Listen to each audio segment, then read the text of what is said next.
Hi, folks. This is Mr. Powell here with the unofficial Knowable World mascot, Stark. He's named after Tony Stark.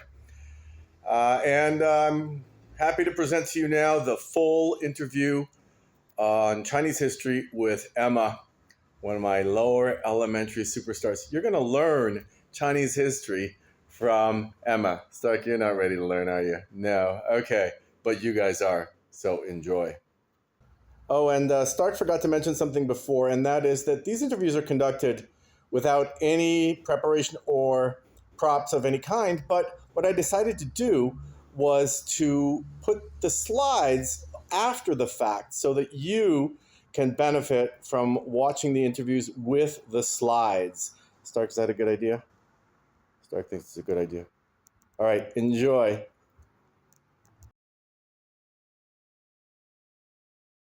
All right, hi, this is Mr. Powell of Knowable World, and I'm here with Emma, one of my elementary students. And Emma's going to teach you all about Chinese history. So, Emma, you studied Chinese history with me a few months ago, and now we're doing this new video series here on Knowable World to show what it is that students get to learn when they're in the Knowable World program.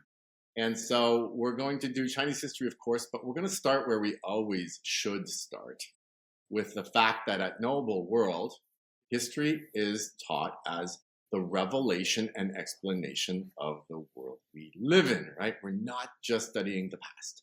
And so I want you to start with what you know about the world that China fits in, that we all fit in. Go ahead and just tell us that basic thing that we always learn. Yes.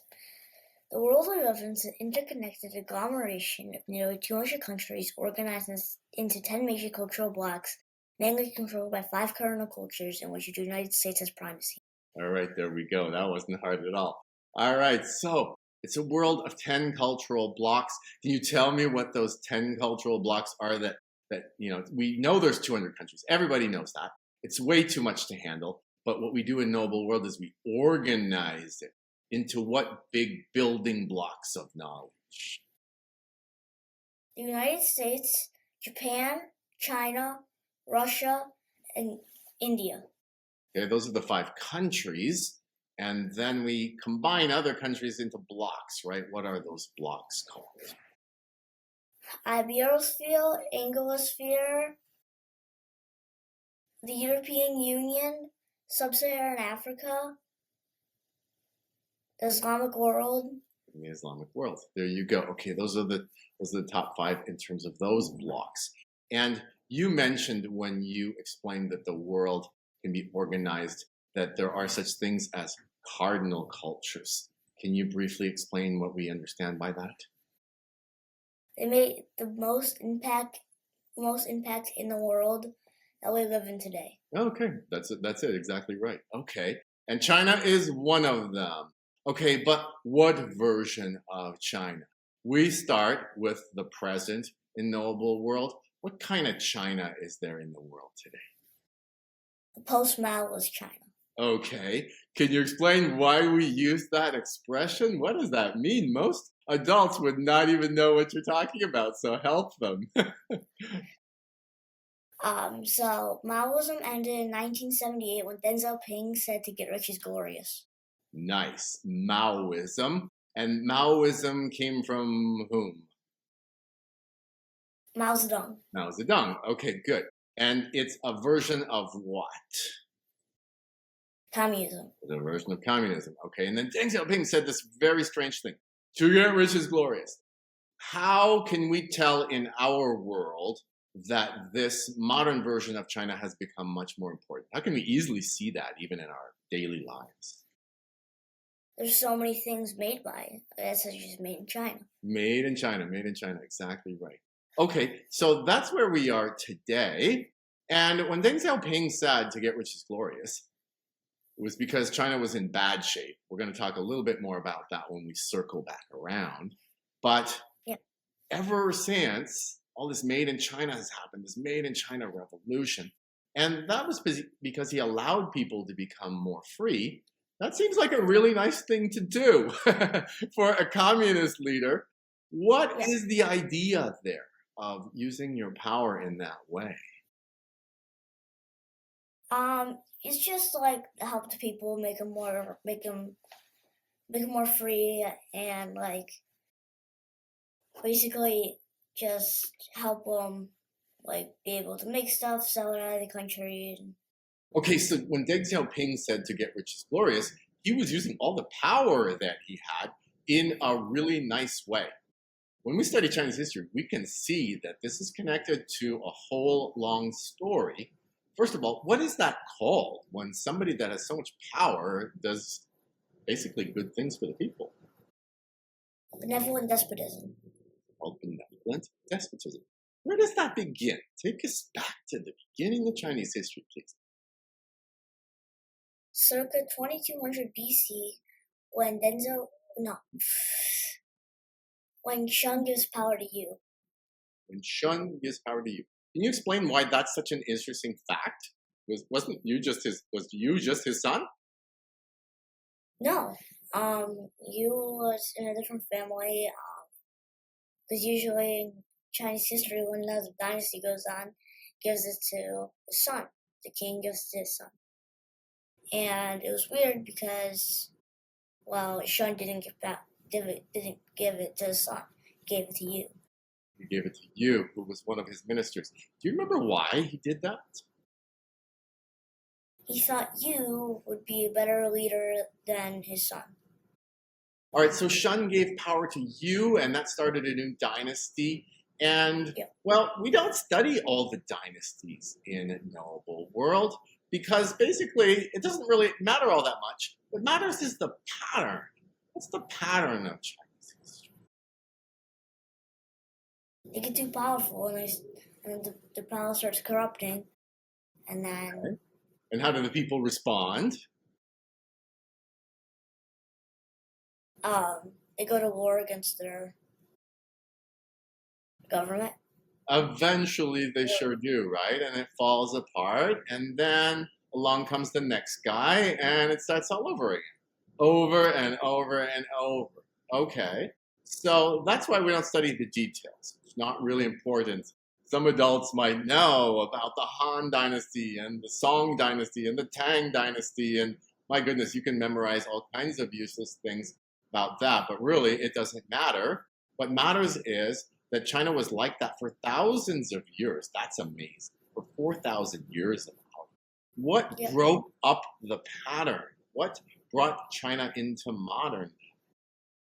The First Opium War Which in was when? 1839 to 42.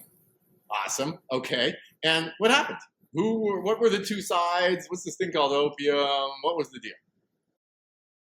The Europeans basically gave all the Chinese people opium, and basically it made them like stupid in a way. Addicted. Yeah. Okay. And how did the benevolent despot of China respond? They asked them to stop. And then the Europeans, especially the British, didn't, right? They didn't want to, and they decided to fight. Can you tell us a little bit about why did the British want to sell the Chinese opium in the first place? That doesn't seem very nice. Well, because China had all of the goods, and Europe had all the money, and the Europeans wanted the goods. And the only way that they can make the government give them their goods is trade for money, and then like the silver and gold. Okay. And they didn't want to give that up. Well, okay, and they were giving it up, right? They were okay with that. But there's a problem if one side's always buying goods from the other. What's the problem? One either has no goods, and one either has no money, so or like silver and gold. Okay, right, silver and gold back then, right? So the British didn't want to lose all their silver and gold. They wanted to do some selling and get some of that silver and gold back. They couldn't do it, so they chose opium as the way to get the Chinese to buy things from them. So who won the Opium War, and what did that lead to? That led to the Europeans and the British won the Opium War, and that led to the century of humiliation. So we got the second Opium War as well. China lost again, and it kept on happening. How did this chapter of humiliation finally come to an end? World War II in Asia,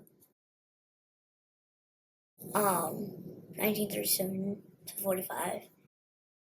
Okay, who was That humiliating China in that one? Japan. It was Japan. Okay, and China got lucky because Japan made a mistake, right? How did it? Yeah, How did China get lucky? because America dropped bombs on to their cities. So. Oh, okay, onto Japan because Japan had attacked Pearl Harbor, and so America came into it. Okay, so China is being humiliated from the first Opium War all the way through to World War II in Asia. Surely they must have been asking themselves, what is to be done? How did they finally try to solve this problem? Um, Communism, Maoism, Okay, and um, did that just Chinese come Civil War. about? Because we've got all those emperors and dynasties. How did we get to communism? Chinese Civil War, 1927 to 49. Okay, they were fighting over it basically, and who won? Mao. Mao Zedong. Okay, so we got 1949 now, and we know that Deng Xiaoping's coming up. Can you tell us a little bit about what happened in between? How did communism do? Really not that great. No, not good at all. Um, Leninism went usually like off of that and stuff, and Leninism wasn't good. So there's no reason why it should be why Maoism should be good, and it wasn't. And it wasn't. Okay, right? They had this so-called Great Leap Forward. That didn't go well. And so eventually Deng Xiaoping comes along and says, to get rich is glorious, bringing us to now. Okay, so that brings us to post-Maoist China. And what do you think about China today? What are your thoughts about is history? Is China happy with where it is? And what could you say about the world we live in? And just as a way to conclude. Well, China's a big part of the world we live in. It produces like over probably half of what like what's in our stores and a bunch of stuff Okay. like that. So they're making a lot more So money. Are they happy with that? yeah, I bet in their history they would have liked to have fixed some parts, but I bet overall they're pretty happy with their history and like how it's Okay. been. Yeah, on that front, I would agree. Are they fully done with the story of humiliation, or is there more to be settled? I think they should be